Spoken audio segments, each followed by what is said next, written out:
ఓం సాయిరామ్ శ్రీ సమర్థ సద్గురు సాయినాథ్ మహారాజ్కి జై.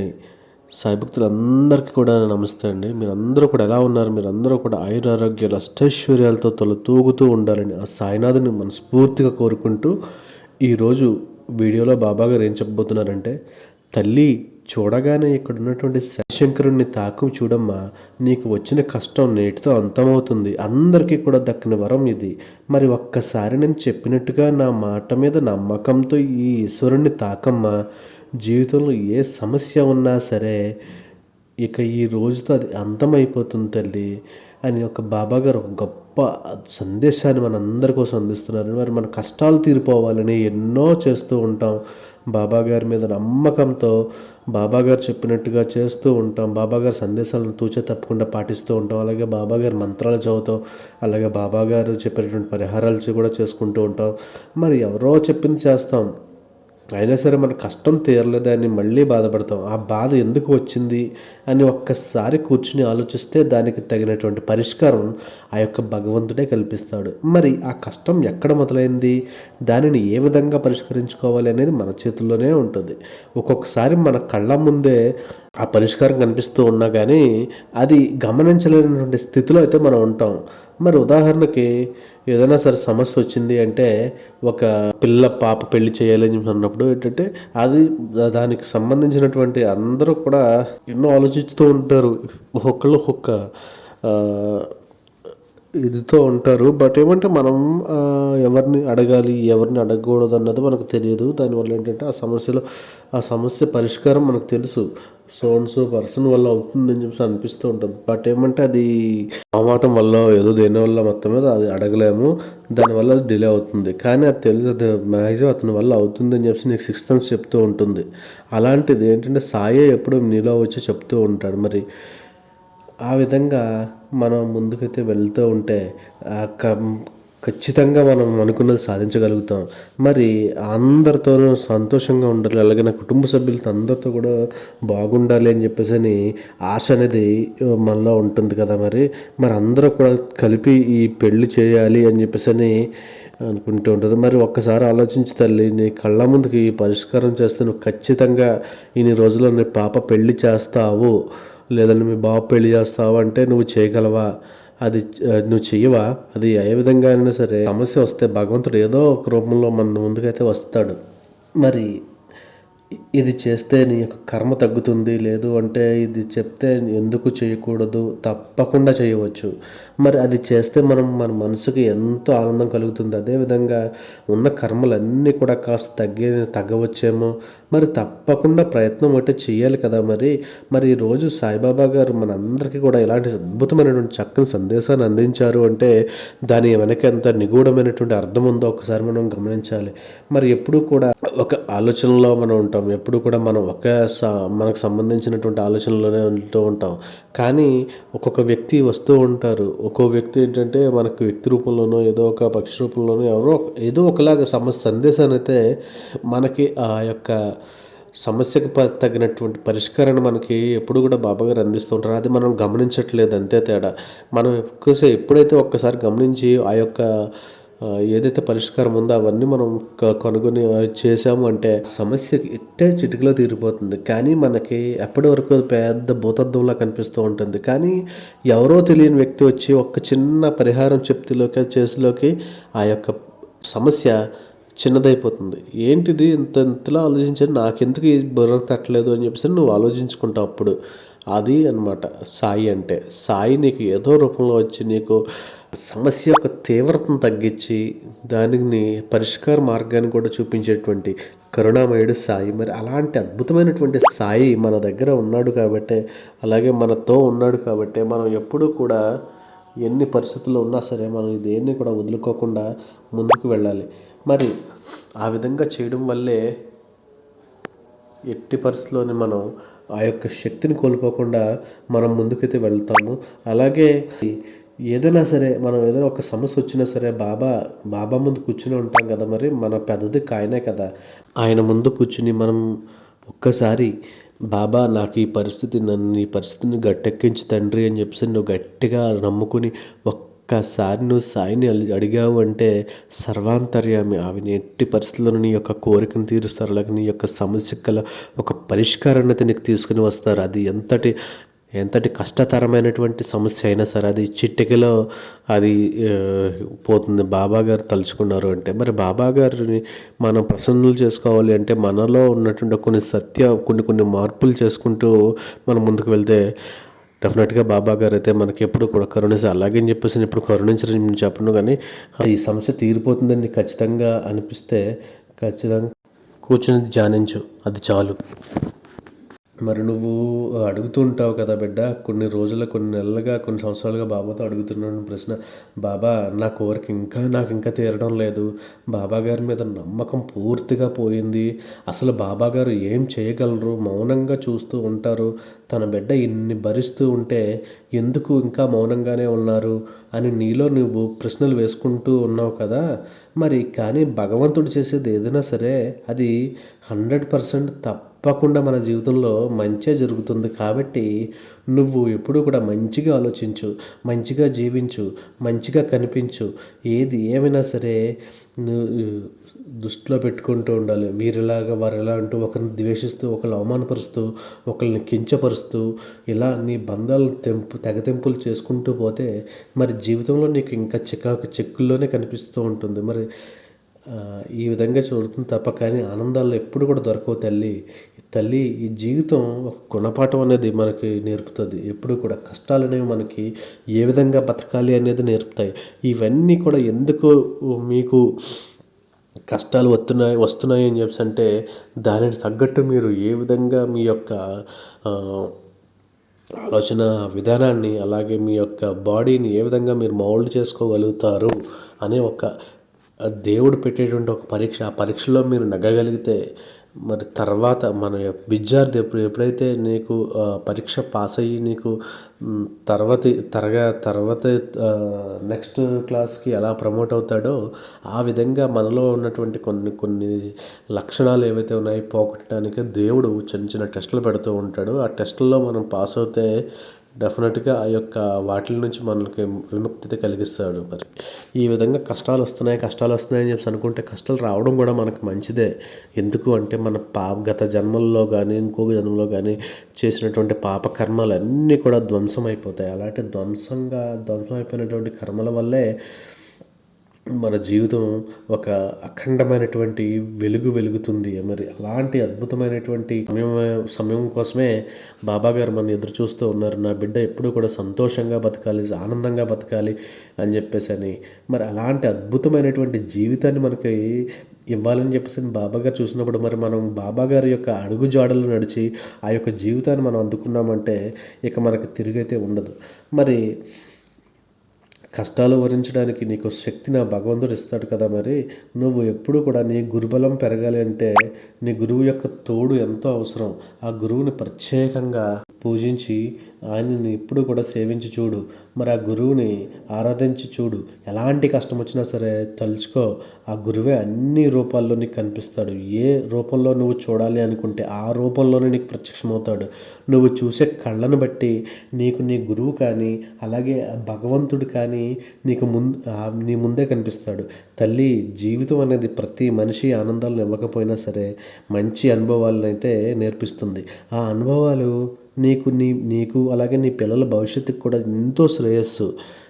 మరి ఆ తల్లి ఒకరిని విమర్శించే ముందు నీ ప్రవర్తన ఎలా ఉందో ఒక్కసారి ఆలోచించు. నీ మాట తీరులో ఏదైనా సరే బాధ పెడుతున్నావా లేదా ఎవరినైనా, లేదంటే ఒక్కసారి ఆలోచన చెయ్యి. నీలో ఎన్నో తప్పులు ఉన్నప్పుడు ఎదుటి మనిషిని విమర్శించే హక్కు నీకు లేదు. అది నువ్వు గ్రహించాలి.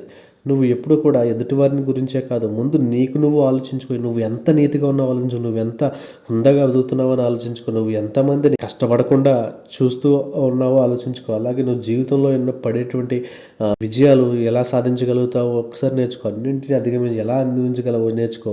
అలాగే నీకున్నటువంటి విశ్వాసం మీద ఆధారపడి ఉండాలి ఇదంతా. కానీ నువ్వు ఎప్పటికీ కూడా కోల్పోకూడదు తల్లి. బావిలో ఉదాహరణకు ఒక రాయి మీద ఒక నీటి ప్రవాహం పడుతుంది అంటే బండరాయి కూడా అది నిత్యం కూడా కరుగుతూ వస్తుంది. మరి అలాంటి అద్భుతం. అది డెఫినిట్‌గా ఆ యొక్క రాయి మీద ఆ యొక్క నీరు పడడం వల్ల, ఆ యొక్క ప్రవాహం వల్ల ఆ రాయి కొంచెం కొంచెంగా కరిగిపోతూ ఉంటుంది. మరి ఆ విధంగా మన పాపరాశి ఏదైతే ఉందో దాన్ని మనం కరిగించుకుంటూ ఉండాలి. అలాగే మన యొక్క కష్టాలు ఏవైతే ఉన్నాయో వాటిని కరిగించుకుండాలి. ఆ యొక్క భగవంతుని యొక్క కృప అనేటువంటి ఒక ప్రవాహం మన మీద పడగానే మనలో ఉన్నటువంటి ఆ యొక్క కరడుగట్టినటువంటి రాయిగా ఉన్నటువంటి ఆ యొక్క పాషాణం అంతా పగిలిపోవాలి. ఈ విధంగా మనం ఎప్పుడు కూడా నిత్యము దేవుని భగవంతుని ప్రార్థన చేశామంటే మన యొక్క పాప కర్మ అనేది ధ్వంసమైపోతుంది. అలాగే పగిలిపోతుంది. ఈ యొక్క రాయిలాగా ఎంత పాషాణంగా ఉన్నా సరే, అది కరడుగట్టి ఉన్నా సరే, అదంతా కూడా ఆ యొక్క ప్రవాహంతో, భక్తి ప్రవాహంతో కొట్టుకుపోవాలి. మరి ఈ విధంగా నువ్వు చెయ్యాలి అనేది నువ్వు ఎప్పుడు కూడా సంకల్పించుకోవాలి. అన్నింటినీ కూడా సాధించాలి. అలాగే నీపై నీకున్న విశ్వాసం ఎంత ఉన్నదనేది నువ్వు దాన్ని ఎప్పుడు కూడా దృష్టిలో పెట్టుకో. ఎప్పుడు కూడా ఆత్మవిశ్వాసాన్ని అయితే కోల్పోవద్దు తల్లి. మరి నువ్వు ఎప్పుడూ కూడా నువ్వు ఉన్నత స్థితికి ఆలోచించాలి. నువ్వు అలాగే మనం ఒదిగి ఉండే తత్వం ఉన్నప్పుడే ఉన్నత స్థాయికి అయితే వెళ్ళగలుగుతాం. మరి తల్లి మనం ఎప్పుడూ కూడా తగ్గి ఉండాలి. ఎప్పుడు ఎదుటివారు ఏదో అంటున్నారని చెప్పేసి నిన్ను హెచ్చించుకోవడానికి నువ్వు ఏదేదో మాట్లాడేసి ప్రగల్భాలు పలికేసి తర్వాత నువ్వు బాధపడే కన్నా నువ్వు నీ స్థాయి ఎంతో ఒక్కసారి అర్థం చేసుకో. దాన్ని బట్టే నువ్వు ఎదుటకు ఎగురు, పైకి ఎగురు. అంతేకాని నీ స్థాయికి మించి నువ్వు చేసావు అంటే అది నీకు ఇబ్బంది కలిగిస్తుంది తల్లి. మరి ధనం వల్ల సుఖం పొందవచ్చని అందరూ పిచ్చిగా సంపాదిస్తూ ఉంటారు. మరి అధికమైనటువంటి సొమ్ము ఎప్పటికైనా సరే దుఃఖాన్ని కలిగిస్తుందని చెప్పేసి ఎందుకు అర్థం చేసుకోరు? సంపాదించినటువంటి సొమ్ము కాపాడుకోవాలని అశాంతితోనే ఎప్పుడూ అల్లాడిపోతూ ఉంటారు. అత్యంత ప్రేమానురాగాల్లో ఉండే తల్లికి పిల్లలకు మధ్య కూడా ఈ ధనం అనేది విరోధం తీసుకుని వస్తుంది. మరి ఈ విధంగా ఈ జనం మధ్య మనం ఎంత విపరీతమైనటువంటి ధనపిచ్చి ఉంది అంటే, డబ్బు వస్తే నీ చుట్టూ చేరేవాళ్ళు చాలామంది ఉంటారు. కానీ డబ్బు లేదా నీ దిక్కు కూడా ఎవరు చూడరు. ఖర్చు పెట్టినంత సులువుగా సంపాదించలేవు కాబట్టి నీ కోసం కొంత దాచుకో తల్లి. అంతే. అది అధికంగా సంపాదించి ఆశతో దానిని దాచిపెట్టేయాలి అని చెప్పేసి ఒక మూర్ఖత్వంగా చేయకూడదు. మరి ఉదాహరణకి ఒక తేనెటీగ చూడొచ్చు. తేనెటీగ అది తినకుండా దాచిపెట్టి పెద్ద తేనెపుట్ట తయారు చేస్తుంది. ఆ తేనెపుట్ట తీసాక తీరా చూస్తే తింటుందంటే అది తినడానికి కాదు, అది పరులకి ఉపయోగపడుతుంది. ఆ విధంగా నువ్వు ఎప్పుడైతే నువ్వు దాచిపెట్టి నీ యొక్క అవకాశాలన్నీ దాన్ని ఇచ్చేసుకుని, అలాగే నీ యొక్క అవసరాలన్నీ కూడా నువ్వు తీర్చుకోకుండా నువ్వు ఎప్పుడూ కూడా ఎదుటివారికి ఎప్పుడు డబ్బులు వాళ్ళకి కలిగేలా ఎప్పుడు కూడా నాకు ఎదుటివారు సంతోషంగా ఉండాలని చెప్పేసి ఎప్పుడు చూసావు అంటే అది రేపొద్దున నీకు ఇబ్బంది పెడుతుంది తల్లి. నిన్నే వాళ్ళు పడగొట్టేసి నిన్ను డబ్బు ఏదైతే ఉందో ఆ డబ్బు వల్ల నీ బంధాలు కూడా సమసిపోతాయి తల్లి. మరి ఇది ఒక్కసారి గుర్తుపెట్టుకో తల్లి. ప్రవర్తన మార్చుకోకుండా చేసినటువంటి తప్పులకు ఎన్ని క్షమాపణలు చెప్పినా సరే అది ద్రోహమే అవుతుంది. నీ ప్రవర్తన వల్ల బాధపడ్డవారు మీ నుంచి కోరుకునేది క్షమాపణ మాత్రమే కాదు, మార్పు కూడా. మరి అలాంటి మార్పు నీలో మొదలైతే ఖచ్చితంగా ప్రవర్తన కూడా మారుతుంది. మరి నీ చుట్టూ ఉన్నవాళ్ళు కూడా ఆనందిస్తారు తల్లి. ఎవరైతే నిన్ను మంచిగా చూడాలి అనే జీవితంలో నువ్వు బాగుంటే ఆనందపడాలి అని చెప్పేసి అనుకుంటూ ఉంటారో అలాంటి వారు ఎప్పుడూ కూడా నీ శ్రేయస్సే కోరుకుంటారు తల్లి. అలాంటి వారిని ఎప్పుడు కూడా నువ్వు వదులుకోకు. అంతేకాని నిన్ను మాయ మాటలు చెప్పి, కల్లబుల్లే మాటలు చెప్పి, నీ దగ్గర ఉన్నటువంటి సమాచారాన్ని అంతా తీసుకుని వెళ్ళి వేరే వాళ్ళకి అప్పచెప్పి నిన్ను ఒక దోషిగా నిలబెట్టేటువంటి వాళ్ళ దగ్గర నువ్వు ఎప్పుడు కూడా ఆనందాన్ని వెతుక్కుంటూ వెళ్తున్నావు తల్లి. నీకు అవసరమైన వాళ్ళ దగ్గర నుంచి నువ్వు అసలు ఇది చేయట్లేదు తల్లి. నీ డబ్బు ఉందని చెప్పేసి వేళ నీ మీద అందరూ 10 మంది వచ్చి రావచ్చు, కానీ నువ్వు ఒక్కటి ఆలోచించుకో తల్లి. ధర్మాన్ని ఎప్పుడు కూడా నువ్వు అంటు పెట్టుకుని ఉండాలి. ఈ సాయి చెప్పినట్టుగానే సాయి బాటలో నడిచి నీ యొక్క సాయిని ఎప్పుడు కూడా మంచిగానే చెప్తూ ఉంటాడు. మరి నీకు మంచి అలవాట్లు నేర్పిస్తాడు. ఎప్పుడు కూడా నీ జీవితం బాగుండాలనే చూస్తారు. మరి తండ్రి ఎలాగైనా సరే పిల్లల భవిష్యత్తు బాగుండాలని చెప్పి చూస్తారు. అలాగే మన సాయి కూడా మన భవిష్యత్తు బాగుండాలని చెప్పి ఆశగా చూస్తారు. కానీ ఈ ఆశలకు వెళ్ళిపోయి మనం ఏం చేస్తున్నామంటే కొత్త సమస్యలన్నీ తెచ్చుకుంటున్నాం. ఆ విధంగా తెచ్చుకునే సమస్యలకు కూడా కారణం కూడా మనమే. మనకు ఉండేటువంటి ఆశ అనేది మనిషికి అంతులేనిది ఆశ అనేది. ఎంత ఉన్నా సరే ఇంకా కావాలి, ఇంకా కావాలి, ఇంకా కావాలి అన్నట్టు ఒక పిచ్చి కోరిక అనేది ప్రబలిపోతుంది. అలాంటి పిచ్చి కోరిక ప్రబలినప్పుడు ఒక్కసారి బాబా, నువ్వు ఇలా అనుకోవాలి, బాబా నాకు ఏం కావాలో నీకు తెలుసు, నాకు ఏమి ఇవ్వాలో నీకు తెలుసు, కాబట్టి నేను ఎందుకు సంపాదించాలి, నేను ఎందుకు ఎదుటి వారిని యొక్క కొట్టి మరి నేను సంపాదించాలి, నాకు అవసరం, నేను ధర్మబద్ధంగా సంపాదించుకుంటాను, అది నాకు ఏ విధంగా రావాలన్నది నువ్వు నాకు చూస్తావు, కాబట్టి నాకు భయం లేదు అని గట్టిగా నమ్ముకున్నావు అంటే నిన్ను ఎవ్వరూ కూడా ఏం చేయలేరు తల్లి. కాబట్టి ఒక్కటి ఆలోచించుకు, ఇది ఎప్పుడు కూడా నువ్వు ఇలాంటి అద్భుతమైనటువంటి భావనలో ఉండి ఆ బాబానే నాకు అన్నీ అని చెప్పేసి నీ బాబానే శరణం అని చెప్పేసి కోరుకున్నావంటే ఆయన తప్పకుండా నీ యొక్క మాట మన్నిస్తారు తల్లి. మరి ఎప్పుడు అంటూ ఉంటారు కదా, బిడ్డ నువ్వు మనస్ఫూర్తిగా కోరుకుంటే నేను నీ దరికి చేరుస్తానని చెప్పేసి. మరి నువ్వు మనస్ఫూర్తిగా కోరుకో తల్లి. నువ్వు కోరుకుంటున్నావు కానీ, నువ్వు రోజు పూజ చేసుకుంటున్నావు కానీ నువ్వు మనస్ఫూర్తిగా చేసుకుంటున్నావా లేదా ఒక్కసారి నీ గుండెల మీద చెయ్యి వేసుకో చెప్పు తల్లి. నువ్వు ఎలాంటి పూజ చేస్తున్నావు అంటే మంచి మంచి రకాల పంచపక్ష పరమాణాలు పెట్టి పూజలు చేస్తున్నావు, కానీ నీ యొక్క మనసును ఆ పూజ యందు నిలపట్లేదు. మరి దానివల్ల ఏం ఫలితం ఒక్కసారి నువ్వు ఆలోచించి తల్లి. నేనేమన్నా అడిగాను నీకు పంచపక్ష పరమాణాలు పెట్టు, లేదంటే నాకు ఇన్ని పూజలు చెయ్యి, అన్ని దూపాలు వెయ్యి అని చెప్పేసి. నేను ఏం అడిగాను, కేవలం భక్తి శ్రద్ధ, ఈ రెండే కదా అడిగాను. ఈ రెండు కూడా నాకు ఇవ్వకుండా నువ్వు ఏవేవో చేసుకుంటూ వెళ్తున్నావు. దీనివల్ల నీకు ఏం ఒరిగింది ఒక్కసారి ఆలోచించు. నీకు పూజలు చేస్తూ ఉంటే ఓకే, నువ్వు పూజలు చేస్తున్నావు తప్పలేదు, కానీ దాన్ని ఎందుకు కూడా ఒక భక్తి అలాగే ఆ యొక్క శ్రద్ధ అనేది ఉన్నది అంటే నువ్వు ఏ పని చేసినా సరే నువ్వు భక్తి శ్రద్ధలతో చేసావంటే ఆ సమస్య అనేది నీకు, అలాగే ఆ పని నీకు చాలా ఈజీగా నెరవేరిపోతుంది. అలాగే నీ యొక్క ఏదో ఒక ఇది అనుకున్నావు దేవుడికి పూజ చేసినప్పుడు ఎంత నమ్మకంతో, ఎంత బాబా నాకు ఇక్కడే ఉన్నారు అని చెప్పేసి నువ్వు స్మరించి, అలాగే నువ్వు నీ భగవంతుడు ఇక్కడే ఉన్నాడు అని చెప్పేసి నువ్వు అనుకుని ఆ విధంగా నువ్వు పూజ చేస్తే నీకు ఒక మంచి అద్భుతమైనటువంటి ఫలితం అయితే వస్తుంది తల్లి. దీనికోసం ఒక చిన్న కథ చెప్తాను, ఒక్కసారి వినండి. ఒకనొకప్పుడు ఒక బాబు ఉండేవాడు అనమాట ఒక ఊర్లో. అతను ఏం చేసేవాడంటే ఏదో 10th క్లాస్ ఏదో పాస్ అవ్వడానికి ఎన్నో కష్టాలు పడి చదువుతూ ఉంటాడు. చదువుతూ ఉంటే అతను ఏం చేస్తాడంటే, ఎవరో పెద్దోళ్ళు చెప్పారనమాట, దేవుడిని నమ్ముకుంటే నీ యొక్క కష్టాలన్నీ తీర్చేస్తాడు, నిన్ను పాస్ చేపిస్తాడు అని చెప్పేసి అనుకుంటే, అప్పుడు ఏం చేశాడు, సరే అయితే అని దేవుడు చేస్తాడని చెప్పేసి ఫస్ట్ వినాయకుడి బొమ్మ తెచ్చుకున్నాడు. వినాయకుడి బొమ్మ ఇంట్లో పెట్టుకుని రోజు పూజలు చేసి ఒక అగరత్తుల పుల్ల వెలిగించి రోజు ధూపం చూపించేవాడు అనమాట. రోజు చూపించేవాడు, నైవేద్యం పెట్టేవాడు, చూపించేవాడు, నువ్వు తిను అని చెప్పి అనేవాడు. ఎప్పుడు కూడా ఎవరో మాట్లాడేవారు కాదనమాట. అలాగే సరే ఈ దేవుడి వల్ల నాకు అవ్వట్లేదు అని చెప్పి పక్కన పెట్టేశాడు. మళ్ళీ ఇంకో దేవుడిని తెచ్చుకున్నాడు, ఏదో శివుని శివలింగం తీసుకొచ్చుకున్నాడు. శివలింగం తీసుకొచ్చుకుని ఆయనకి పూజలు చేశాడు, ఆయనకి అగరత్తులు చూపించాడు. ఆయన ఏమి మాట ఏమి ఈయన మన ఈ బాబు యొక్క మాట ఏమీ పట్టించుకోలేదు అన్నట్టు అనుకుని, ఈ దేవుడు కూడా నాకు పట్టించుకోలేదని చెప్పి తీసి పక్కన పెట్టాడు. తర్వాత మళ్ళీ దుర్గాదేవిని తెచ్చుకున్నాడు. దుర్గాదేవిని తెచ్చుకుని మళ్ళీ పూజించాడు. పూజించి మళ్ళీ అగరత్తులు చూపించి అన్నీ చేసి అయినా సరే ఫలితం లేకపోయింది. అలాగే ఇంకో ఆంజనేయ స్వామి తీసుకొచ్చాడు. ఈ విధంగా అందరం తీసుకొచ్చాక వీళ్ళ వల్ల అసలు అవ్వట్లేదు అని చెప్పేసి ఏం చేస్తాడంటే ఆ ముక్కు చెవులు అన్నీ మూసేస్తాడు అన్నమాట, కట్టేస్తాడు, ఒక గుడ్డతో కట్టేస్తాడు. ఒక గుడ్డతోనో దేనితోనో మొత్తం ముక్కు చెవులు అన్నీ కట్టేసి ఆ పక్కన పెట్టేసి విగ్రహాలు వేరే విగ్రహం తీసుకొచ్చి పూజిస్తాడు అనమాట. ఆగ్రతలు లెగిసి పక్కన పెడతాడు. అప్పుడు ఆ దేవుళ్ళు ఏమంటారంటే ఉక్కిరిబిక్కిరి అయిపోతారు అనమాట. ఉక్కిరిబిక్కిరి ప్రతి ఒక్కరు అందరూ కూడా వచ్చేసి ఏంటి నువ్వు చేసే పని అని చెప్పేసి అందరూ వచ్చేస్తారు. అంటే అతను చేశాడు, మనస్ఫూర్తిగా చేయలేదు. ఆ ఒక్క ఇదిలోనే ఆ కుర్రాడు చేసినటువంటి పని ఏంటి, ఓకే దేవుడు ఉన్నాడు అని చెప్పేసి నువ్వు ఎప్పుడైతే నువ్వు అనుకుంటూ ఉన్నావో అప్పుడే నీకు సాక్షాత్కరిస్తారని చెప్పేసి ఇది ఒక చిన్న ఉదాహరణ.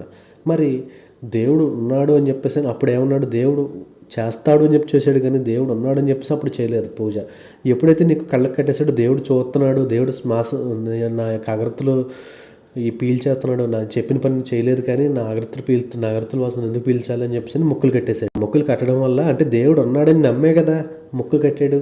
కాబట్టి అప్పుడు వెంటనే ప్రత్యక్షమయ్యారు దేవుళ్ళు. ప్రత్యక్షమయ్యి నీకేం కావాలి ఏంటని చెప్పి అడిగితే, అదేంటి నేను ఎన్ని నాళ్ళు పూజ చేశాను మీకు, అన్ని నాళ్ళు పూజ చేసినా రాలేదు, మరి ఈరోజు నేను ఇలా చేయడం వల్ల మీరు ఎందుకు వచ్చారంటే, ఒరే బాబు, ఇదిరా పరిస్థితి, మేము ఉన్నామని చెప్పేసి నువ్వు పూజ చేయలేదు, ఏదో నువ్వు దీపం చూపించాలి అలాగే నువ్వు చెయ్యాలి అని చెప్పి నువ్వు చేసావు అంతే, కానీ నువ్వు ఉన్నావు అని చెప్పేసి నువ్వు మనస్ఫూర్తిగా చిన్న మాట, చిన్న శ్లోకం చెప్పుకుని దండం పెట్టుకున్నా సరిపోతుంది, నేను ఎప్పుడు కూడా కాపాడుకుంటూ ఉంటానని చెప్పేసి అని ఆ యొక్క దేవతలు ఆ బాబుకి నీకు చెప్పారన్నమాట.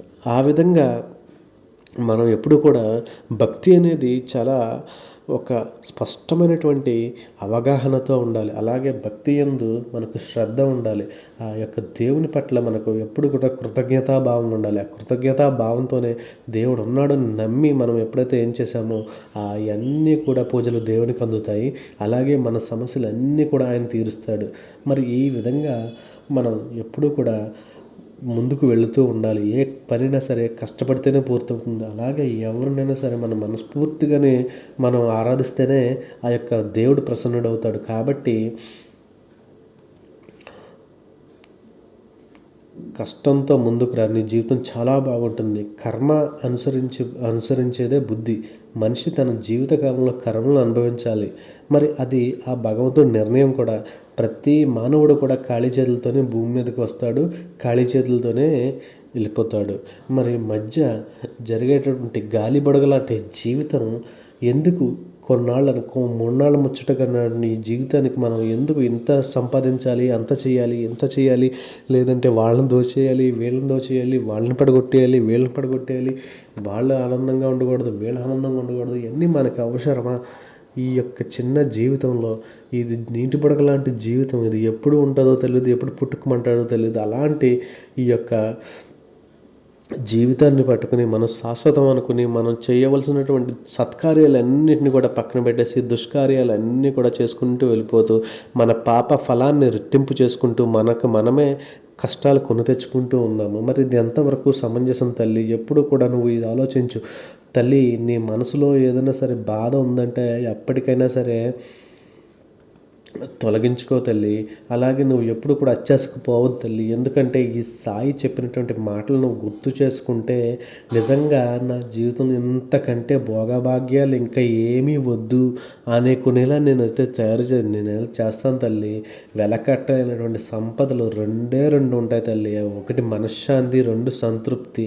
ఈ 2 లేనినాడు మనిషి జీవితమే వ్యర్థమైపోతుంది. మరి ఈ 2 కూడా నువ్వు సంపాదిస్తే నీకు అఖండ ఆనందం నీ సొంతం అవుతుంది తల్లి. మరి గొప్ప మాట ఎప్పుడు కూడా అవసరంతోనే చెప్పాలి. అప్పుడే ఆ మాటకు అర్థం అలాగే జ్ఞానంగా మారుతుంది. అందుకే కృష్ణ భగవానుడు కురుక్షేత్రంలో చెప్పాడే కానీ కులాసాగా ఉన్నప్పుడు ఏదో బయట అర్జునుడు మామూలుగా ఉన్నప్పుడు చెప్పలేదు. అలాగే ఆదిత్య హృదయం మన రామునికి ఆదిత్య హృదయం ఎప్పుడు చెప్పారు అంటే రాముడు కష్టంలో ఉన్నాడు. ఏది రామరావణ యుద్ధం జరిగేటప్పుడు ఇద్దరు కూడా మహాయోధులు, ఇద్దరు కూడా తలపడినప్పుడు ఇద్దరికి కూడా సమంగానే ఫలితం దక్కింది. ఇది ఆ యొక్క రావణాసుడు అంటే ఎంతటి అద్భుతమైనటువంటి భక్తుడు, శివభక్తుడు. అలాంటి అద్భుతమైనటువంటి భక్తుడు చేసేటువంటి చిన్న తప్పు వల్ల ఆ జీవితమే మారిపోయింది. మరి ఆ చిన్న తప్పులు చేసి మనం ఆ జీవితాన్ని మార్చుకుని కష్టాల్లో కూరుకుపోయాడు. కాబట్టే ఆ ఫలితం అతను పరాజయం పొందాడు. ఒక్కసారి ఆలోచించాలి తల్లి. మన రాముడికి ఆదిత్య హృదయం చెప్పేసి ఆ యొక్క అగస్త్య మహాముని రావణ సంహారం చేపించాడు. దీన్ని బట్టి మీకు అర్థమైంది ఏంటి అంటే ఎప్పుడు మనం ధర్మంతో పాటు ఉంటామో అప్పుడు మనకి ఆ గురువులు ఎవరైతే ఉన్నారో ఆ గురువులు ఎప్పుడు కూడా మనకి సరైన కష్టకాలంలో మనకు సరైన టైంలో సరైన దిశగా మనల్ని ముందుకు నడిపిస్తూ ఉంటారు. మరి ఆ విధంగానే మన బాబాగారు కూడా మనల్ని ముందుకు నడిపిస్తూ ఉంటారు. మరి అలాంటి సద్గురువైన బాబా పాదాలు మనం ఎప్పుడు కూడా వదలకుండా బాబాని ఎప్పుడు కూడా ధ్యానిస్తూ ఎప్పుడు కూడా సన్మార్గంలో మనం వెళ్ళామంటే ఈ యొక్క కష్టాలన్నీ కూడా పటాపంచలైపోతాయి. ఇంకా బాబాగారు ఏం చెప్తున్నారంటే మరి ప్రతి ఒక్కరికి కూడా ఈ గౌరవం లభించడం కష్టం తల్లి. ఆ గౌరవం అనేది అహంకారం అనే ఒక మనిషి అహంకారం అనేది కూడా దైవాన్ని మనిషిని వేరు చేస్తుంది. మరి అహంకారం మనిషి మాయలో పడేస్తుంది. నువ్వు జాగ్రత్తగా ఉండాలి తల్లి. నీ జీవితంలో నీకు రాబోయే కష్టాలన్నీ కూడా నేను ఎప్పుడూ కూడా ఆపను. కానీ నువ్వు దాన్ని సులభంగా దాటడానికి ఒక శక్తినైతే ఇవ్వగలుగుతాను. నీ దారిని సరళం చేస్తాను. కేవలం నువ్వు ధర్మ మార్గంలో సాగుతూ ఉంటే అంతకంటే నీ జీవితంలో ఇంకేమీ చెయ్యకు తల్లి. బురదలో ఉన్నప్పటికీ కూడా కలువలు ఎంత పవిత్రమైనగా ఉంటాయో, విషపు తేనెటీగల మధ్య ఉన్నటువంటి తేనె ఎంత అమృతంగా ఉంటుందో, గంజాయి మొక్కల్లో పెరుగుతున్న తులసి ఏ విధంగా దైవ స్వరూపంగా ఉంటుందో, మరి ఆ యొక్క స్థలాన్ని బట్టి, చుట్టూ ఉండే జనాన్ని బట్టి ఎప్పుడూ కూడా అంచనా వేయొద్దు. పరిస్థితులు ఎంత కఠినంగా ఉన్నా సరే మనం మనలాగే ఉండాలి. నిజమైనటువంటి వ్యక్తిత్వం అదే నీకు ఆచరణీయంగా మారాలి తల్లి. నదిలా ప్రవహిస్తున్నంత కాలం దాన్ని పవిత్రంగానే చూస్తాం. కానీ ఎప్పుడైతే అది సముద్రంలో కలిసిపోతుందో అప్పుడు అది దాని అస్తిత్వం అనేది కోల్పోతుంది. అలాగే నువ్వు కూడా నీ జీవితంలో నీలాగే ఉన్నంతకాలం సంతోషంగా ఉంటారు. ఎప్పుడైతే ఇతరులను పోల్చుకుని వాళ్ళు అలా ఉన్నారు కాబట్టి నేను కూడా వాళ్ళ తయారవ్వాలని చెప్పి ఎప్పుడైతే నువ్వు వాళ్ళని అనుసరిస్తూ ఉంటావో అప్పుడు నీ జీవితమే దుర్భరమవుతుంది. తల్లి ఒక్కటి ఆలోచించుకో. పుట్టుకకి అలాగే మరణానికి ఒక సమయం ఉన్నట్టే మన జీవితంలో కూడా జరిగే ప్రతిదీ కూడా ఒక సమయం రాసిపెట్టి ఉంటుంది తల్లి. మరి ఆ విధంగా అది రానిదే మనం ఎంత ఆరాటపడినా కూడా ప్రయోజనం లేదు. అది ఏదైనా సరే వచ్చింది అంటే ఎవ్వరూ ఆపలేరు. అది అదృష్టమైనా కానీ అది దురదృష్టమైనా కానీ అంతటి మరి అదృష్టం ఉండాలి అంటే మరి కానీ అదృష్టం ఎంతవరకు అందరికీ దక్కుతుంది అని చెప్పేసి ఒక్కసారి ఆలోచన చేస్తే అందరూ కూడా మన జీవితంలో అదృష్టం పొందాలని అనుకునేవాళ్ళే కదా. అది మూర్ఖత్వం అవుతుంది కదా. మరి అదృష్టం అనేది ఒక మెరుపు తీగ లాంటిది. అది వచ్చి వెళ్ళిపోతుంది అంతే. నీ జీవితంలో నీకు ఎన్ని సమస్యలు ఉన్నా సరే సంతోషంగా ఒకే ఒక్కసారి వచ్చి వెళ్ళిపోతుంది. మరి ఏది అయినా సరే నీలో శాశ్వతంగా ఉండదు తల్లి. జరిగింది జరుగుతుంది. జరగబోయేది మన మంచికే అని చెప్పేసి నువ్వు ఎప్పుడూ కూడా ఉండాలి. ఎప్పుడు కూడా బతకాలి. దానివల్ల నీకు ఎప్పుడు కూడా ఆనందం కలుగుతుంది. ఆ యొక్క భగవంతుని ముందు ప్రార్థన చేయడానికి నీకు ఆ యొక్క శక్తిని కూడా అదే ఇస్తుంది. అంతేకాని భగవంతుడి ముందు కూర్చుని నాకు ఇది అవ్వలేదు, నాకు అది అవ్వలేదు అని చెప్పి ఎప్పుడు కోరికలు చెప్పడమే కాదు, భగవంతుని ముందు మనశ్శాంతిగా కూర్చుని ఆయన మనశ్శాంతిగా ప్రార్థించాము అంటే అది ఎంతటి కష్టతరమైనటువంటి సమస్య అయినా సరే చిటికలో మనకు పరిష్కారం అయితే లభిస్తుంది. మరి మన కర్మలకు లాభాపేక్ష లేకుండా నిర్వహించాలి. మరి ఆ యొక్క కర్మ సిద్ధాంతాన్ని మనం నమ్మేటప్పుడు ఎప్పుడు కూడా మంచిగా జరుగుతుంది. నువ్వు ఆ భగవంతుని నమ్ముకున్నావు, ఆయన చెప్పిందే అయితే నిన్ను ఏదో నీచంగా చూస్తున్నారా, కించపరుస్తూ చూస్తున్నారని చెప్పి అనుకుంటే వాళ్ళని నువ్వు ఎప్పుడు కూడా పట్టించుకోవద్దు తల్లి. వాళ్ళని చూసి నువ్వు బాధపడద్దు. అసూయతో ఏడ్చే వాళ్ళని ఎప్పుడు కూడా ఏడవనివ్వు. నువ్వు మాత్రం నీలాగే బతుకు, నీలాగే ఉండు. ఏదో ఒకరోజు ఆ నవ్విన వాళ్ళే, ఏడ్చిన వాళ్ళే నీ యొక్క సాయం కోసం నీ దగ్గరకు వస్తారు. దేహి అంటారు. అప్పుడు నువ్వేంటో వారికి కూడా అర్థమవుతుంది తల్లి. అంతవరకు నువ్వు ఓపిక, శ్రద్ధ, సబూరి ఎప్పుడూ కూడా ఓపికతో ఎదురుచూడు. జీవితం అనేది ప్రతి ఒక్కరికి కూడా గుణపాఠాలు నేర్పిస్తుంది. అందరూ కూడా నీలా ఉండరు. ఒక్కొక్కళ్ళు ఒక్కొక్కలా ఉంటారు. కాబట్టి ఎవరు ఎలా ఉన్నా సరే నువ్వు ఆ విధంగా నువ్వు ముందుకు వెళ్ళిపోవాలి. ఎవరితో ఎలా ఉండాలన్నది నువ్వు అది ఆలోచించుకుని ఆ విధంగా ముందుకు వెళితేనే నువ్వు జీవితంలో సంతోషంగా జీవించగలుగుతావు. అలాగే అందరిలో కూడా నువ్వు బతుకగలుగుతావు. నువ్వు ఎలా ఉన్నావో ఇంకొకరిని చూసి నేర్చుకోవద్దు. నీ జీవితంలో ఏదైనా సరే నీ దగ్గరకు లేదు అని అనిపిస్తే భగవంతుని ముందు కూర్చుని అడుగు. అది నాకెందుకు లేదు, నేను అడుగుతున్నది నా జీవితంలోకి ఎందుకు రావట్లేదు బాబా అని ప్రశ్నించావు. అది నీకు ఎంత అవసరమో భగవంతుడు చూస్తాడు. ఒకవేళ నీ జీవితానికి అది చాలా ముఖ్యం అనిపిస్తే మాత్రం అది తప్పకుండా భగవంతుడు అయితే ఇస్తాడు. ఈరోజు కాకపోతే రేపైనా సరే అది నిదానంగా అయితే నీ దగ్గరికి అయితే నీ ముందుకు వచ్చి చేరుతుంది. కాబట్టి నువ్వు చేసే ప్రతి పాపం అప్పులాంటి తల్లి. ఏదో ఒక రోజు వడ్డీతో సహా మనం తీర్చాల్సిందే. చేసే ప్రతి పుణ్యం కూడా పొదుపు ఖాతాలో వేసినట్టే ఆపద సమయంలో ఆదుకుంటూ ఉంటుంది. మరి దైవం కాదు, కర్మను భయపడాలి. దైవం క్షమించినా సరే కర్మ అనేది నీకు వదిలిపెట్టదు. కర్మను అనుభవించి తీరాలి. ఈరోజు భగవంతుడి కాళ్ళు పట్టుకుని నేను చేసిన తప్పులన్నీ కూడా క్షమించు అని నువ్వు ఎప్పుడైతే నువ్వు మనస్ఫూర్తిగా కోరుకున్నావో ఆ భగవంతుడు నీకు కర్మ నుండి విముక్తి పొందనివ్వడు. కానీ ఆ కర్మ నుంచి ఎలా దాటించాలి అనేది నీకు చెప్తాడు, నేర్పిస్తాడు. మరి ఆ కర్మను ఏ విధంగా నువ్వు తేలికగా దాటగలగాలి, తేలికగా అనుభవించాలన్నది నేర్పిస్తాడు. అది ఎలాగంటే ఒక పెద్ద పాముతో ఇవాళ నీకు కరవాలని చెప్పేసి రాసిపెట్టి ఉంటే ఒక చిన్న చీమతో కుట్టించి ఆ యొక్క కరవాలి అనే యొక్క కర్మని ఆ, చేపిస్తాడనమాట. ఆ విధంగా తండ్రి మనకు ఎప్పుడు కూడా బిడ్డ యొక్క శ్రేయస్సును చూస్తూ ఉంటాడు. అలాగని చెప్పేసి మనం చేసే ప్రతి పని కూడా మంచిగా చేసేస్తున్నాము అని చెప్పేసి మనం చేసే పాప పనులన్నీ కూడా చేసేసి బాబా నువ్వే ఉన్నావు అని చెప్పి దండం పెట్టుకోవడం దానిలో ఎటువంటి ఇది లేదు.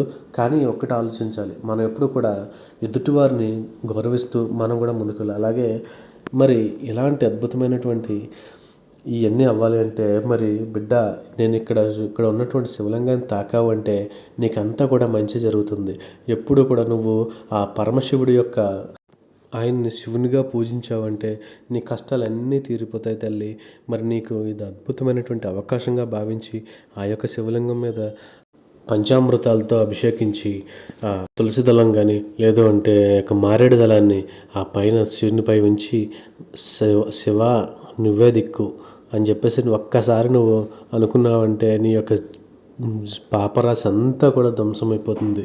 శివునికి నీ యొక్క పాపరాశిని తొలగించేటువంటి ఆ యొక్క శక్తి అయితే ఉంది. కాబట్టి నువ్వు ఎప్పుడు కూడా పరమశివుని పాదాల చెంత ఉండి ఆయన ఎప్పుడు కూడా సర్వదా ప్రార్థిస్తూ ఉంటే నీకు అన్నీ కూడా మంచి శుభాలే జరుగుతాయి బిడ్డ. ఇది నీకోసమే బిడ్డ, ఇది నువ్వు నా బిడ్డవు. నిన్ను ఏ విధంగా నిన్ను పైకి తీసుకురావాలి, ఏ విధంగా నిన్ను కాపాడుకోవాలి అనేది ఆలోచిస్తూ ఈ విధంగా నీకు ఈ శివుని యొక్క తాకమని చెప్తూ ఉన్నాను, శివుని తాకమని చెప్తూ ఉన్నాను. మరి ఈ విధంగా చేసావంటే నీకు జీవితంలో ఆనందాన్ని పొందుతావు తల్లి. మరి బాబా మాట నమ్మి నువ్వు చేసావు కాబట్టి నువ్వు చేస్తావు అని చెప్పేసి నేను అనుకుంటున్నాను తల్లి. మరి ఈరోజు ఈ బాబా గారు అందించినటువంటి అద్భుతమైన సందేశం మీ అందరికీ కూడా బాగా నచ్చిందని అనుకుంటున్నాను. అలాగే రేపటి రోజున మరి యొక్క బాబా గారి అద్భుతమైనటువంటి సందేశం మీ ముందుకైతే వస్తానండి. అప్పటి వరకు ఎవరైతే నా ఛానల్ చూస్తున్నారో ఫస్ట్ టైం చూస్తున్నారో ప్లీజ్ సబ్స్క్రైబ్ అయితే చేసుకోండి. అలాగే కింద ఉన్నటువంటి బెల్ ఐకాన్ అయితే క్లిక్ చేయండి. అలాగే నన్ను ఫాలో అయ్యారు అంటే నేను పెట్టేటువంటి వీడియోలు ఏమైనా సరే మీ ముందుకైతే నోటిఫికేషన్ రూపంలో అయితే వస్తాయండి. అలాగే కొంతమంది సాయి భక్తులకు షేర్ చేశారంటే దీనివల్ల కొంతమంది ఎవరో ఒకళ్ళకి ఏదో ఒక చిన్న ఉపయోగమైనా ఉండొచ్చు అన్న ఒక చిన్న సంకల్పంతోనే ఇది చేస్తున్నా అండి. ఆ బాబా గారి అనుగ్రహంతో నేను వీడియోలు చేస్తూ ఎంత మీ యొక్క అద్భుతమైనటువంటి ఆదరణ పొందుతూ ఉన్నామంటే అది నిజంగా బాబా గారి కృప. మీరు ఉన్నారని చెప్పేసి మీకు నిజంగా ధన్యవాదాలండి. ప్రతి ఒక్కరికి పేరు పేరున ధన్యవాదాలు.